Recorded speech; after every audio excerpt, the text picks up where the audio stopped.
I like stats and stuff like that, but not about myself really. So no, not really. It's something that maybe I'll look back on at the end of my career, but while I'm doing it, I'm one of them people that, you know, job in hand.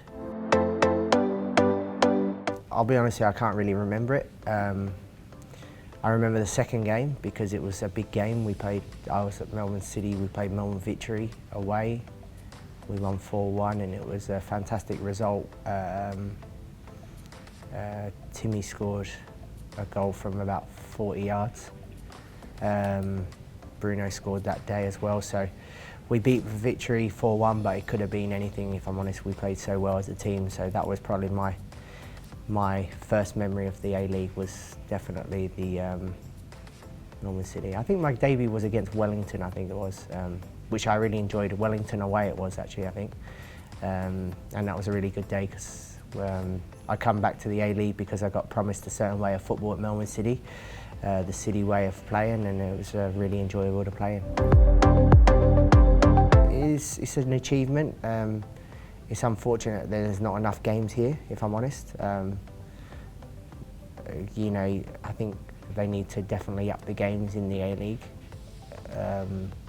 for Australian football, Australian players to get more robust, so when they do go over to Europe or Asia or whatever, or even to competitions, the players are more robust to deal with it because they wouldn't get as many injuries then. I've been brought up from a young age of playing middle of the week, the weekend, so my body's a lot more robust to deal with the situation at hand.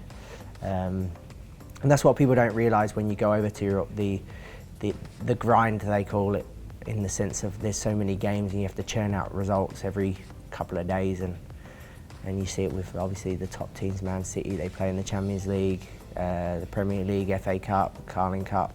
They've got so many games that they have to churn out, but they have to perform every 3 days, and that's a big grind, if I'm honest. Obviously the grand final here at Perth, massive disappointment in the sense of going into the game injured. I was fit all season, completely fit, and then for a couple of days before the semi-final, I got an injury that really should have kept me out of the game. But again, over my career, I've had to learn to play with injuries and grind through, and I had to do that. So I just wish I could go back to that grand final day, and if I could turn back the clock and be 100% fit and not having to worry about my ankle at the time.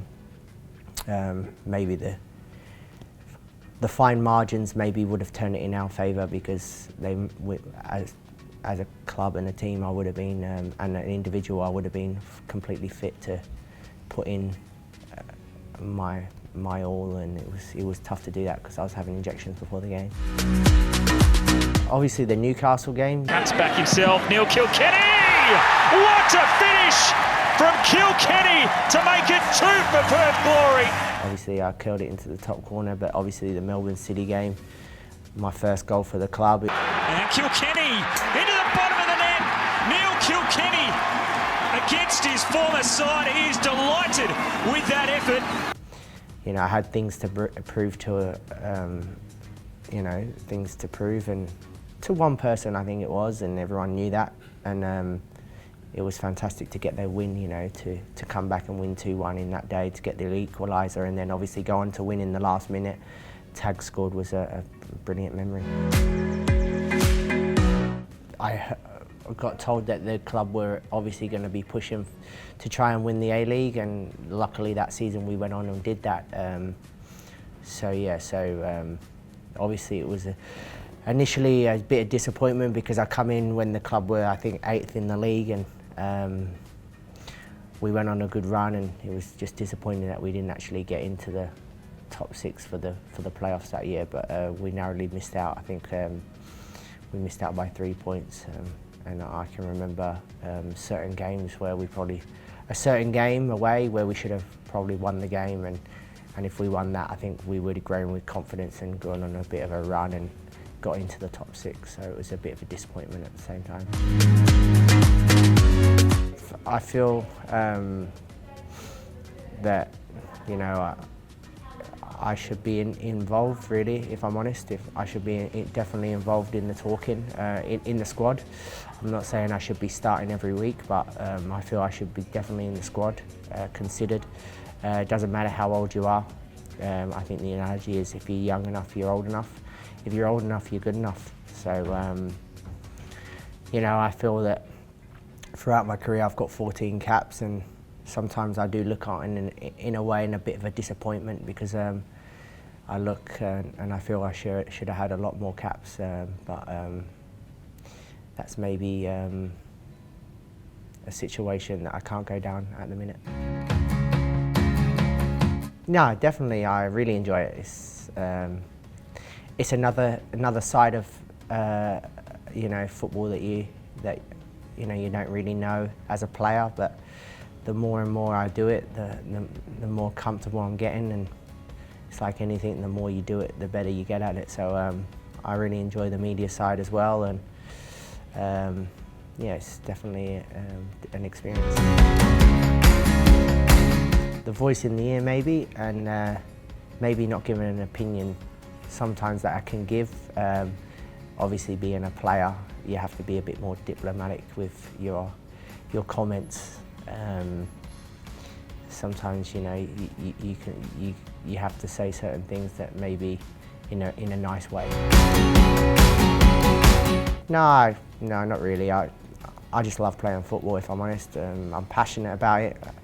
My emotions sometimes spill over, but I'm really passionate, and I know that I want to carry on because the passion's always there, not just in games that you guys will see, but in the fans, in training. I love coming to training and playing football every day. It's an honour for me, and I've always wanted to do it since I was a kid, and I've been lucky enough to do it for professionally for 17, 18 years now, and hopefully I've still got 4 or 5 years left in me. I'm looking after myself in the sense of I know what I'm doing. Maybe during my career I looked after myself, but maybe in the wrong way. It's like maybe a good analogy, maybe having a certain tool but not knowing how to use it properly. And now I'm a lot better. But I've been robust throughout my career. Always been fit in the sense of physically, you know, ready for games.